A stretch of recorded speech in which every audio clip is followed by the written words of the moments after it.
Here I have KIANO Elegance 5.1. Let me show you how to change language on the following device. At first, let's start by using your home screen. Let me tap Apps icon, find and select Settings. Let's scroll down right here under Settings to Personal tab, and let me choose Language and Input. Then let's select language from the top of the screen right here, and here you have full list of available languages that you can use on this device. In my case, let me just say that I would like to change my language from English to Spanish, so let's tap on Español, and as you can see, now the whole list of settings and also applications goes into Spanish.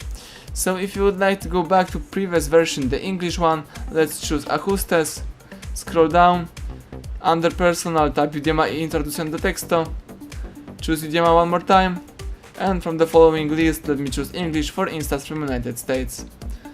Excellent, as you can see now everything is in English. So, thank you for watching, please subscribe our channel and leave thumbs up under the video.